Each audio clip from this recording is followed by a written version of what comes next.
നമസ്കാരം. ലോകസഭാ തെരഞ്ഞെടുപ്പ് പടിവാതിൽക്കൽ എത്തി നിൽക്കുന്ന സമയത്ത് സ്ഥാനാർത്ഥി നിർണയം ഏതാണ്ടൊക്കെ പൂർത്തിയായി വരുന്ന സമയത്ത് മിക്കവാറും എല്ലാ രാഷ്ട്രീയ കക്ഷികളും ഏതൊക്കെ മണ്ഡലത്തിൽ ആരൊക്കെ മത്സരിക്കണം എന്നുള്ള കണക്കുകൂട്ടലുകൾ നടത്തിയിരിക്കുന്നു. പലയിടങ്ങളിലും സ്ഥാനാർത്ഥികളെ പ്രഖ്യാപിക്കുക വരെ ഉണ്ടായിരിക്കുന്നു. തെരഞ്ഞെടുപ്പ് കമ്മീഷന്റെ ഭാഗത്തു നിന്നും എന്നാണ് ലോക്സഭാ തെരഞ്ഞെടുപ്പ് എന്നുള്ളതിന് കൃത്യമായ ഔദ്യോഗികമായ സ്ഥിരീകരണം വന്നിട്ടില്ല എന്നുണ്ടെങ്കിലും 2024 മെയ്യിൽ ആയിരിക്കും എന്നുള്ളത് തന്നെയാണ് ഇപ്പോഴുള്ള കണക്കുകൂട്ടൽ. എന്നാൽ ലോക്സഭാ തെരഞ്ഞെടുപ്പിന് നേരിടുവാൻ വേണ്ടി എല്ലാ രാഷ്ട്രീയ കക്ഷികളും മുന്നൊരുക്കങ്ങൾ നടത്തി കഴിഞ്ഞിരിക്കുന്നു. അവർ പ്രചരണ പരിപാടികളുമായി മുന്നോട്ട് പോയിക്കൊണ്ടിരിക്കുന്നു. മിക്കവാറും സ്ഥാനാർത്ഥികൾ എല്ലാം നിർണയിച്ചു കഴിഞ്ഞിരിക്കുന്നു. ചില മണ്ഡലങ്ങളിൽ തർക്കങ്ങളുണ്ട്. ആരൊക്കെ നിർത്തണം, ആരൊക്കെ നിർത്തണ്ട എന്നുള്ള ചില ചർച്ചകൾ പുരോഗമിച്ചുകൊണ്ടിരിക്കുന്നു. ഇത്തരുണത്തിൽ രാഷ്ട്രീയ അണിയറയിലും രാഷ്ട്രീയ ഗോതയിലും വളരെ സമര ചൂടോടുകൂടി പല വാഗ്വാദങ്ങൾ നടക്കുന്നു, പല കളികളും നടക്കുന്നു, പല രീതിയിലുള്ള PRO വർക്കുകൾ നടക്കുന്നു. ഇക്കഴിഞ്ഞ ദിവസം ബജറ്റ് ചർച്ച കഴിഞ്ഞിട്ട് എല്ലാവരും ഉച്ചഭക്ഷണത്തിന് പിരിയുന്ന സമയത്ത് പാർലമെന്റ് മെമ്പേഴ്സിനെല്ലാവർക്കും, അതായത് കേരളത്തിൽ നിന്നുള്ള MP മാരടക്കമുള്ള ചില ആളുകൾക്ക് പ്രധാനമന്ത്രിയുടെ ഓഫീസിൽ നിന്നും ഒരു ഫോൺ കോൾ എത്തുന്നു. അത്യാവശ്യമായി എല്ലാവരും പ്രധാനമന്ത്രിയുടെ ഓഫീസുമായി ബന്ധപ്പെടുക എന്നുള്ളതാണ്. ഉച്ചഭക്ഷണത്തിന് പിരിഞ്ഞ സമയമായിരുന്നു. പ്രധാനമന്ത്രിയുടെ ഓഫീസിൽ നിന്നുള്ള അറിയിപ്പ് ആയതിനാൽ കേരളത്തിൽ നിന്നുള്ള MP മാരടക്കം പലരും പ്രധാനമന്ത്രിയുടെ ഓഫീസിലേക്ക് എത്തുന്നു. അവിടെ പ്രധാനമന്ത്രി ഉണ്ടായിരുന്നു. MP പ്രേമചന്ദ്രൻ അടക്കമുള്ള ആളുകളാണ് കേരളത്തിൽ നിന്നും ഉണ്ടായിരുന്നത്. നിരവധി മറ്റുള്ള MP മാരും ഉണ്ടായിരുന്നു. ഇവരെ എല്ലാവരെയും പ്രധാനമന്ത്രി വളരെ സന്തോഷത്തോടുകൂടി ഓഫീസിലേക്ക് സ്വാഗതം ചെയ്തു. എല്ലാവരുടെയും തോളിൽ കൈയിട്ടുകൊണ്ട് പ്രധാനമന്ത്രി വളരെ സൗഹൃദത്തോടുകൂടി കുശലങ്ങൾ പറഞ്ഞു, പരസ്പരം നർമ്മങ്ങൾ പറഞ്ഞു, പങ്കുവച്ചു, ചിരിച്ചു. അതിനുശേഷം പ്രധാനമന്ത്രി കുറച്ച് നർമ്മോക്തിയോടുകൂടി തന്നെ പറഞ്ഞു, ഞാൻ നിങ്ങളെ എല്ലാവരെയും ഒന്ന് ശിക്ഷിക്കുവാൻ പോവുകയാണ് എന്ന് പറഞ്ഞുകൊണ്ട് ലിഫ്റ്റിലേക്ക് കയറി.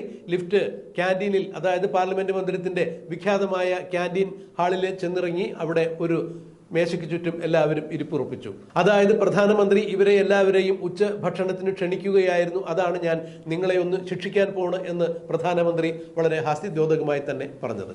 എല്ലാവരും പ്രധാനമന്ത്രിക്കൊപ്പം ഇരുന്നു, ഭക്ഷണം കഴിച്ചു. എന്നാൽ ഈ ഭക്ഷണം കഴിക്കുന്ന വേളയിൽ ഒരിക്കൽ പോലും പ്രധാനമന്ത്രി പരോക്ഷമായി പോലും തന്റെ രാഷ്ട്രീയ താല്പര്യങ്ങളോ രാഷ്ട്രീയമോ ചർച്ച ചെയ്തില്ല എന്ന് തന്നെയാണ് MP പ്രേമചന്ദ്രൻ പിന്നീട് വ്യക്തമാക്കിയത്. പ്രധാനമന്ത്രിക്കൊപ്പം MP പ്രേമചന്ദ്രൻ ഭക്ഷണം കഴിക്കാൻ പോയതാണ് ഇപ്പോൾ വലിയ ചർച്ചാ വിഷയമായി കേരളത്തിൽ ഉയർന്നു വന്നിരിക്കുന്നത്. 2014 ഇടതുപക്ഷത്ത് നിന്നും RSPയിൽ നിന്നുമാണ് പ്രേമചന്ദ്രൻ UDF-ലേക്ക് എത്തിയത്. അതിനുശേഷം പ്രേമചന്ദ്രൻ പാർലമെന്റിലേക്ക് എത്തുകയായിരുന്നു. UDF സ്ഥാനാർത്ഥിയായി പാർലമെന്റിലേക്ക് എത്തുകയായിരുന്നു. ഇന്ത്യ കണ്ട ഏറ്റവും നല്ല പാർലമെന്റേറിയൻ എന്ന രീതിയിൽ തന്നെയായിരുന്നു പ്രേമചന്ദ്രന്റെ ഇതുവരെയുമുള്ള പ്രകടനങ്ങൾ. നാളെയും അങ്ങനെ തന്നെ ആയിരിക്കും എന്നാണ് പ്രേമചന്ദ്രനെ കുറിച്ച് അറിയാവുന്നവർ പറയുന്നത്. എന്നാൽ ഇപ്പോൾ രാഷ്ട്രീയ പ്രതിയോഗികൾ പ്രധാനമന്ത്രിക്കൊപ്പം പ്രേമചന്ദ്രൻ ഉച്ചഭക്ഷണം കഴിച്ചത് പ്രേമചന്ദ്രൻ BJP-യിലേക്ക് ചേക്കേറുന്നു എന്നുള്ളതിന്റെ സൂചനയായി തന്നെയാണ് പറയപ്പെടുന്നത്. അത്തരത്തിൽ അവർ പ്രചരിപ്പിക്കുകയും ചെയ്യുന്നു. 2024 പ്രേമചന്ദ്രൻ BJP-യിൽ നിന്നും മത്സരിക്കും എന്നുവരെയാണ് ഇവർ പറഞ്ഞു വരുത്തുന്നത്. എന്നാൽ പ്രേമചന്ദ്രൻ പ്രധാനമന്ത്രിക്കൊപ്പം ഉച്ചഭക്ഷണം കഴിക്കാൻ പോയതിനെ കാസർഗോഡ് MP-യായ UDF-ലെ പ്രമുഖ നേതാവ് കൂടിയായ രാജ്മോഹൻ ഉണ്ണിത്താൻ അതിനിശിതമായ രീതിയിൽ തന്നെയാണ് വിമർശിച്ചത്. ഒരു മാധ്യമത്തിന് നൽകിയ ഒരു അഭിമുഖത്തിലാണ് രാജ്മോഹൻ ഉണ്ണിത്താൻ വളരെ നിശിതമായ രീതിയിൽ തന്നെ പ്രേമചന്ദ്രനെ വിമർശിച്ചുകൊണ്ട് ഇത്തരത്തിൽ ഒരു അഭിപ്രായം പറഞ്ഞത്. ഇത് തെറ്റായ സന്ദേശം നൽകുന്ന ഒരു പരിപാടി തന്നെയാണ് പ്രേമചന്ദ്രൻ ചെയ്തത് എന്നാണ് പറയുന്നത്. പൊതു തെരഞ്ഞെടുപ്പ് ഇങ്ങനെ പടിവാതിൽക്കൽ എത്തി നിൽക്കുന്ന സമയത്ത് പ്രധാനമന്ത്രിയോടൊപ്പം ഉച്ചഭക്ഷണം കഴിക്കാൻ പോയത് പ്രേമചന്ദ്രൻ ഒരു തെറ്റായ സന്ദേശം നൽകുകയായിരുന്നു എന്നാണ് പറഞ്ഞത്. പ്രധാനമന്ത്രി എന്നെ ഏതെങ്കിലും തരത്തിൽ ഒരു വിരുന്നിന് ക്ഷണിക്കുകയാണെങ്കിൽ ഒരു കാരണവശാലും ഞാൻ പോകില്ല എന്നുകൂടി രാജ്മോഹൻ ഉണ്ണിത്താൻ ചൂണ്ടിക്കാണിക്കുന്നു. എന്താണ് രാജ്മോഹൻ ഉണ്ണിത്താൻ വ്യക്തമാക്കാൻ ഉദ്ദേശിക്കുന്നത് എന്ന് ആർക്കും മനസ്സിലാകുന്നില്ല. ഒരാളുടെ സൗഹൃദങ്ങളും അല്ലെങ്കിൽ വ്യക്തിപരമായ ബന്ധങ്ങളും രാഷ്ട്രീയ ബന്ധങ്ങളും എങ്ങനെയാണ് വിലയിരുത്താൻ സാധിക്കുക? പ്രധാനമന്ത്രിക്കൊപ്പമോ മുഖ്യമന്ത്രിക്കൊപ്പമോ ഇരുന്ന് ചായയോ അല്ലെന്നുണ്ടെങ്കിൽ ഉച്ചഭക്ഷണമോ കഴിച്ചു കഴിഞ്ഞാൽ അത് അവരുടെ രാഷ്ട്രീയത്തോടുള്ള ചായവാണ് എന്ന് എങ്ങനെയാണ് ഒരു MP-ക്ക് പറയാൻ സാധിക്കുക എന്നുള്ളത് തന്നെയാണ് ഇപ്പോൾ പ്രബുദ്ധരായ കേരളം മൂക്കത്ത് വിരൽ വെച്ചുകൊണ്ട് ചോദിക്കുന്നത്.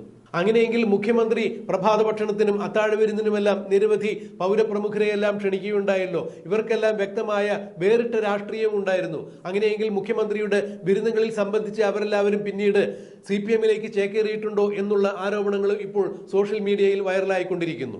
മുഖ്യമന്ത്രി നവകേരള സദസ്സിനോടനുബന്ധിച്ച് പൗരപ്രമുഖർക്ക് മാത്രമാണ് വിരുന്ന് നൽകിയത്. അതിൽ സാധാരണക്കാരായ ജനങ്ങൾ ആരും ഉണ്ടായിരുന്നില്ല.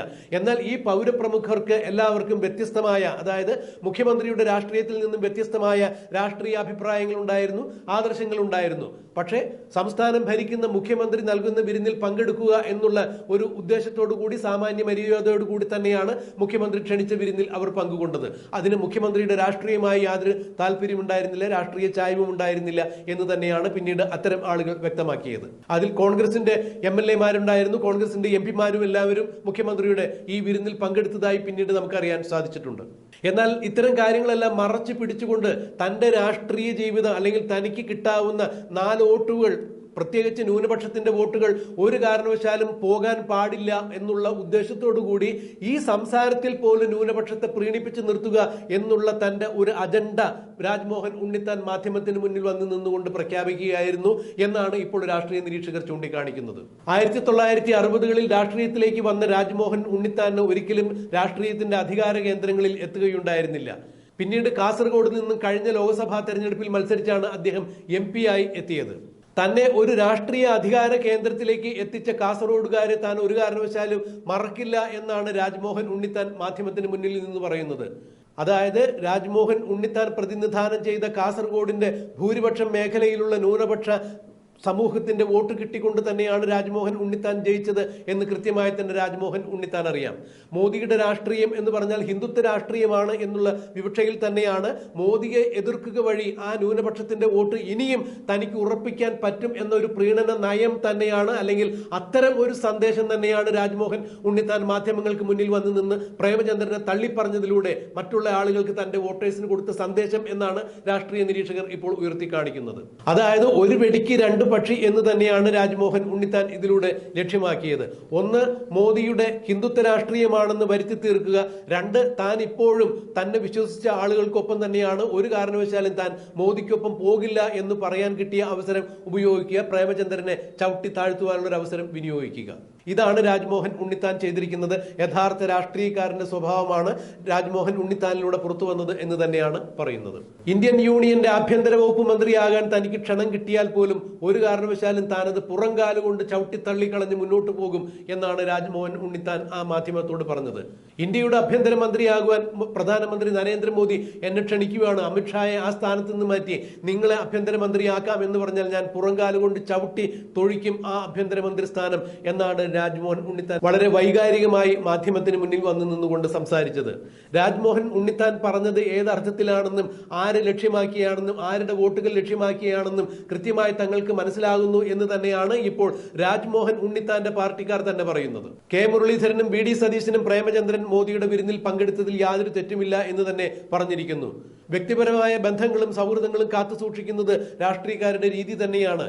വ്യത്യസ്തമായ രാഷ്ട്രീയ ചേരികളിൽ നിൽക്കുമ്പോഴും വ്യത്യസ്തമായ രാഷ്ട്രീയ ആദർശം പുലർത്തുമ്പോഴും ഒരു കാരണവശാലും സൗഹൃദങ്ങളോ വ്യക്തിബന്ധങ്ങളോ ആരും നഷ്ടപ്പെടുത്തുന്നില്ല. പിന്നെ എന്തുകൊണ്ടാണ് പ്രേമചന്ദ്രൻ നരേന്ദ്രമോദിയുടെ വിരുന്നിൽ പങ്കെടുത്തതിന് ഇത്രയധികം ഹാലിളകുന്നത് എന്നാണ് ഇപ്പോൾ പലരും ചോദിക്കുന്നത്.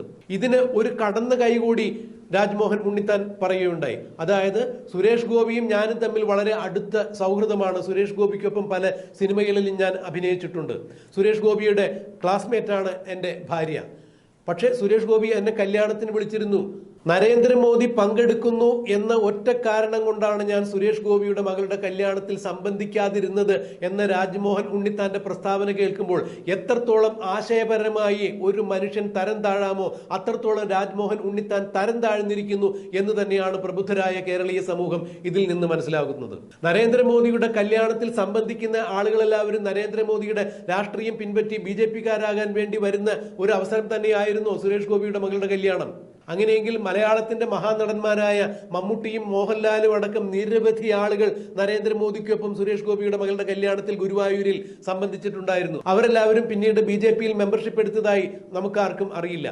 അപ്പോൾ 4 വോട്ട് കിട്ടുവാൻ വേണ്ടി, അല്ലെങ്കിൽ തനിക്ക് കിട്ടിയിരിക്കുന്ന ഇപ്പോഴുള്ള വോട്ട് വിട്ടു പോകാതിരിക്കുവാൻ വേണ്ടി ഒരു പ്രീണന രാഷ്ട്രീയം തന്നെയാണ് മാധ്യമത്തിന് മുന്നിൽ വന്നു നിന്നുകൊണ്ട് രാജ്മോഹൻ ഉണ്ണിത്താൻ വിളിച്ചു പറഞ്ഞിരിക്കുന്നത്. ഇവിടെ എന്ത് തരത്തിലുള്ള ഒരു മതേതര സ്വഭാവമാണ് രാജ്മോഹൻ ഉണ്ണിത്താൻ പുലർത്തുന്നതെന്ന് മനസ്സിലാകുന്നില്ല. നരേന്ദ്രമോദി സുരേഷ് ഗോപിയുടെ മകളുടെ കല്യാണത്തിൽ സംബന്ധിക്കുന്നത് കൊണ്ട് ഇതര രാഷ്ട്രീയത്തിൽ വിശ്വാസമുള്ള ആർക്കും അവിടെ പങ്കെടുക്കാൻ പാടില്ല, അല്ലെങ്കിൽ അങ്ങനെ പങ്കെടുക്കുകയാണെങ്കിൽ ഞാൻ നരേന്ദ്രമോദിക്കൊപ്പം പോകുന്നു എന്ന് എന്റെ വോട്ടേഴ്സ് വിശ്വസിക്കും, അങ്ങനെ ഒരു തെറ്റായ സന്ദേശമാണ് ഞാൻ എന്റെ വോട്ടേഴ്സിന് നൽകുക എന്നൊക്കെ പറഞ്ഞു കഴിഞ്ഞാൽ പ്രബുദ്ധരായ കേരളീയ സമൂഹത്തെ കളിയാക്കുന്നതിന് തുല്യമാണ് എന്ന് വേണം ഇതിൽ നിന്ന് മനസ്സിലാക്കാൻ. നരേന്ദ്രമോദി ഗുരുവായൂരിൽ സുരേഷ് ഗോപിയുടെ മകളുടെ കല്യാണത്തിൽ എത്തിയപ്പോൾ ഇടതുപക്ഷ ചിന്താഗതിക്കാരനാണെന്ന് പരസ്യമായി പ്രസ്താവിക്കുന്ന, അല്ലെങ്കിൽ താൻ ഇടതുപക്ഷത്തിന്റെ വക്താവാണ് എന്ന് എപ്പോഴും അടിവരയിട്ട് പറയുന്ന ചലച്ചിത്ര നടൻ മമ്മൂട്ടി ആ കല്യാണത്തിൽ സംബന്ധിക്കുകയുണ്ടായി. നരേന്ദ്രമോദിയുമായി അദ്ദേഹം സംവദിക്കുകയുണ്ടായി. നരേന്ദ്രമോദി കൊടുത്ത് അക്ഷതം വാങ്ങി അദ്ദേഹം തന്റെ കുപ്പായത്തിന്റെ കീശയിൽ വെക്കുകയുണ്ടായി. ഇതുകൊണ്ടൊക്കെ മമ്മൂട്ടി BJP-യിലേക്ക് ചേക്കേറുന്നു എന്ന് ആരെങ്കിലും ധരിക്കുകയാണെങ്കിൽ അതിൽ പരം ആശയപരമായ ഒരു പാപ്പരത്വം മറ്റൊന്നുമില്ല എന്ന് തന്നെയാണ് ഇപ്പോൾ സോഷ്യൽ മീഡിയയിൽ തന്നെ വൈറലായിക്കൊണ്ടിരിക്കുന്നത്. അപ്പോൾ രാജ്മോഹൻ ഉണ്ണിത്താൻ കാസർഗോഡ് നിന്നുകൊണ്ട് രാജ്യസഭയിലേക്ക് എത്തി തന്നെ ഒരു രാഷ്ട്രീയ അധികാര കേന്ദ്രത്തിൽ എത്തിയ കാസർഗോഡുള്ള ന്യൂനപക്ഷ സമുദായങ്ങൾക്ക് വേണ്ടിയാണ് രാജ്മോഹൻ ഉണ്ണിത്താൻ ഈ മാധ്യമത്തിന് മുന്നിൽ വന്നു നിന്നുകൊണ്ട് പ്രേമചന്ദ്രനെയും മോദിയെയും കുറ്റപ്പെടുത്തി സംസാരിച്ചത്. അതിന് സുരേഷ് ഗോപിയുടെ മകളുടെ കല്യാണവും അദ്ദേഹം വലിച്ചിഴച്ചു എന്ന് തന്നെയാണ്. അങ്ങനെയെങ്കിൽ സുരേഷ് ഗോപിയുടെ മകളുടെ കല്യാണത്തിന് 3 ഇടങ്ങളിലാണ് റിസപ്ഷൻ ഒരുക്കിയിരുന്നത്. സുരേഷ് ഗോപി തന്റെ ബന്ധുക്കൾക്കും സുഹൃത്തുക്കൾക്കുമായി ഗുരുവായൂരിൽ കല്യാണ ചടങ്ങിൽ എത്താൻ സാധിക്കാത്തവർക്ക് വേണ്ടി എറണാകുളത്തും വീണ്ടും തിരുവനന്തപുരത്തുമെല്ലാം അദ്ദേഹം കല്യാണ ചടങ്ങുകൾ വയ്ക്കുകയുണ്ടായി, റിസപ്ഷൻ വയ്ക്കുകയുണ്ടായി. ഈ ചടങ്ങുകളിൽ ഒന്നും തന്നെ രാജ്മോഹൻ ഉണ്ണിത്താൻ പങ്കെടുക്കുന്നത് കണ്ടില്ലല്ലോ. ഗുരുവായൂരിൽ മാത്രമാണ് സുരേഷ് ഗോപിയുടെ മകളുടെ കല്യാണത്തിൽ നരേന്ദ്രമോദി പങ്കെടുത്തത്. ബാക്കിയുള്ള എല്ലാ വിരുന്ന് സൽക്കാരം നടന്ന സ്ഥലത്തും നരേന്ദ്രമോദി ഉണ്ടായിരുന്നില്ല. എന്തുകൊണ്ടാണ് അങ്ങനെയെങ്കിൽ രാജ്മോഹൻ ഉണ്ണിത്താൻ അത്തരം അവസരങ്ങളിൽ ചെന്ന് ചേരാതിരുന്നത്? അപ്പോൾ 4 വോട്ട് കിട്ടുവാൻ മാധ്യമങ്ങളെ കൂട്ടുപിടിച്ചുകൊണ്ട് എന്തും വിളിച്ചു പറയുന്ന ചില രാഷ്ട്രീയക്കാരുടെ വില കുറഞ്ഞ തന്ത്രം തന്നെയാണ് രാജ്മോഹൻ ഉണ്ണിത്താൻ ഒരു മാധ്യമത്തിന് മുന്നിൽ വന്നു നിന്നുകൊണ്ട് ഇങ്ങനെ പുലമ്പിയത് എന്നാണ് ഇപ്പോൾ രാഷ്ട്രീയ പ്രതിയോഗികൾ ചൂണ്ടിക്കാണിക്കുന്നത്. അതെന്ത് തന്നെയായാലും ഇപ്പോൾ പ്രേമചന്ദ്രൻ വിഷയവും അതുപോലെ വയനാട്ടിൽ കാട്ടാന ചവിട്ടിക്കൊന്ന അജീഷിന്റെ വിഷയവും ഇപ്പോൾ CPM-കാർ ഉൾപ്പെടെയുള്ള ആളുകൾ മാധ്യമത്തിന്റെ ചർച്ചയ്ക്ക് എടുക്കുന്നത് വീണ വിജയന്റെ കേസ് മൂടിവെക്കുന്നതിന് വേണ്ടി തന്നെയാണ് എന്നുള്ളതാണ് ഇപ്പോൾ അറിയുന്നത്. ബഹുമാനപ്പെട്ട മുഖ്യമന്ത്രി വീണ വിജയന്റെ മകൾ സീരിയസ് ഫ്രോഡ് ഇൻവെസ്റ്റിഗേഷൻ ഓഫീസിന്റെ അന്വേഷണം നേരിടുമ്പോൾ ഇത്തരം വിഷയങ്ങൾ പൊതുസമൂഹത്തിന്റെ മുന്നിൽ നിന്ന് മറച്ചു പിടിക്കുന്നതിന് വേണ്ടിയാണ് ഇപ്പോൾ നരേന്ദ്രമോദിക്കൊപ്പം പ്രേമചന്ദ്രൻ ഭക്ഷണം കഴിച്ച വിവരവും വയനാട്ടിൽ കാട്ടാന ചവിട്ടിക്കുന്ന അജീഷിന്റെ വാർത്താവിശേഷങ്ങളും ഇപ്പോൾ മീഡിയകളിൽ ചർച്ചാ വിഷയമാക്കി നിലനിർത്തിക്കൊണ്ടിരിക്കുന്നത് എന്നൊരു ആക്ഷേപം കൂടി പരക്കെ ഉയർന്നു കേൾക്കുന്നുണ്ട്. സാമൂഹ്യ മാധ്യമങ്ങളിൽ ഇപ്പോൾ ഇത് തന്നെയാണ് വൈറലായിക്കൊണ്ടിരിക്കുന്നത്. കേരളത്തിലെ പ്രതിപക്ഷ നേതാവായ VD സതീശൻ പറയുന്നു, പ്രേമചന്ദ്രൻ നരേന്ദ്രമോദിക്കൊപ്പം ഒരു വിരുന്നിൽ പങ്കെടുത്തതിൽ ഒരു തെറ്റുമില്ല. KPCCയുടെ സമുന്നതനായ നേതാവായ K മുരളീധരൻ പറയുന്നു, പ്രേമചന്ദ്രൻ നരേന്ദ്രമോദിക്കൊപ്പം വിരുന്നിൽ പങ്കെടുത്തതിൽ എന്താണ് തെറ്റ്? പിന്നെ അത് എങ്ങനെയാണ് രാജ്മോഹൻ ഉണ്ണിത്താന് മാത്രം ഇത്ര വലിയ പ്രമാദമായൊരു തെറ്റായി തോന്നുന്നത് എന്നാണ് ഇപ്പോൾ ആളുകൾ ചോദിക്കുന്നത്. അങ്ങനെ രാജ്മോഹൻ ഉണ്ണിത്താൻ അത് തോന്നുന്നുണ്ടെങ്കിൽ, രാജ്മോഹൻ ഉണ്ണിത്താൻ അത് പറഞ്ഞു പരത്തുന്നുണ്ടെങ്കിൽ വരുന്ന ലോക്സഭാ തെരഞ്ഞെടുപ്പിൽ ന്യൂനപക്ഷങ്ങളുടെ വോട്ട് തനിക്ക് ഉറപ്പിക്കുവാൻ വേണ്ടി ഇല്ലാത്ത മോദി വിരോധം സൃഷ്ടിക്കുവാൻ വേണ്ടി തന്നെയാണ് പ്രേമചന്ദ്രന്റെ ഈ വിരുന്നെടുത്തുകൊണ്ട് ഇപ്പോൾ രാജ്മോഹൻ ഉണ്ണിത്താൻ മാധ്യമങ്ങൾക്ക് മുന്നിൽ വന്നു നിന്ന് പുലമ്പുന്നത് എന്നാണ് പരക്കെ ഉയരുന്ന ആക്ഷേപം. ഇത് തന്നെയാണ് അജീഷിന് കാട്ടാന ചവിട്ടിക്കൊന്ന കാര്യവും ഇപ്പോൾ CPM അണികളും CPM മാധ്യമങ്ങളും പൊതുജനസമക്ഷത്തിൽ ഉയർത്തിപ്പിടിക്കുന്നതിന്റെ ലക്ഷ്യവും എന്നാണ് ഇപ്പോൾ പരക്കെ ഉയർന്നു കേൾക്കുന്നത്. അതെന്ത് തന്നെയായാലും കാട്ടാന നാട്ടിലിറങ്ങി അജീഷിനെ ചവിട്ടിക്കൊന്നത് ദാരുണമായ സംഭവം തന്നെയാണ്. അജീഷിന്റെ കുടുംബത്തോട് ഞങ്ങൾക്കുള്ള അനുശോചനം രേഖപ്പെടുത്തുന്നതോടൊപ്പം തന്നെ അജീഷിന്റെ കുടുംബത്തിന് കൃത്യമായ പുനരധിവാസ പദ്ധതികൾ സർക്കാർ തലത്തിൽ നിന്നും ഉണ്ടാകണം എന്ന് തന്നെയാണ് ഞങ്ങളുടെ അഭിപ്രായം. 10 ലക്ഷം രൂപ സർക്കാർ ഇപ്പോൾ പ്രഖ്യാപിച്ചിട്ടുണ്ട്. അതുകൂടാതെ അജീഷിന്റെ ഭാര്യയ്ക്കോ കുടുംബത്തിലെ ആർക്കെങ്കിലും സർക്കാർ തലത്തിൽ ജോലി നൽകണം എന്നുള്ളത് ഞങ്ങളുടെയും കൂടി ഒരു ആവശ്യം തന്നെയാണ്. എന്തായാലും അത്തരം ഒരു ദാരുണമായ സംഭവത്തെ ഞങ്ങൾ അപലപിക്കുന്നു. രാഷ്ട്രീയമായി അത്തരം സംഭവങ്ങളെ ആരും ഉപയോഗിക്കാൻ പാടില്ല എന്ന് തന്നെയാണ് ഞങ്ങളുടെയും അഭിപ്രായം. എന്ത് തന്നെയായാലും രാജ്മോഹൻ ഉണ്ണിത്താൻ പ്രേമചന്ദ്രന്റെ നരേന്ദ്രമോദി വിരുന്നും ഇപ്പോൾ രാഷ്ട്രീയ മേഖലയിൽ ഇങ്ങനെ ഉയർത്തിക്കൊണ്ടുവന്നത് തീർത്തും അനുചിതമായി പോയി. ലോക്സഭാ തെരഞ്ഞെടുപ്പിന് മുന്നിൽ കണ്ടുകൊണ്ട് മാത്രമാണ് രാജ്മോഹൻ ഉണ്ണിത്താൻ തന്റെ വോട്ടുറപ്പിക്കുവാൻ വേണ്ടി, ന്യൂനപക്ഷങ്ങളെ പ്രീണിപ്പിക്കുവാൻ വേണ്ടി മാത്രമാണ് രാജ്മോഹൻ ഉണ്ണിത്താൻ മാധ്യമത്തെ കൂട്ടുപിടിച്ച് ഇങ്ങനെ ഒരു നാടകം നടത്തിയത് എന്ന് തന്നെയാണ് ഇപ്പോൾ സോഷ്യൽ മീഡിയയിൽ വന്നുകൊണ്ടിരിക്കുന്ന കമന്റുകൾ.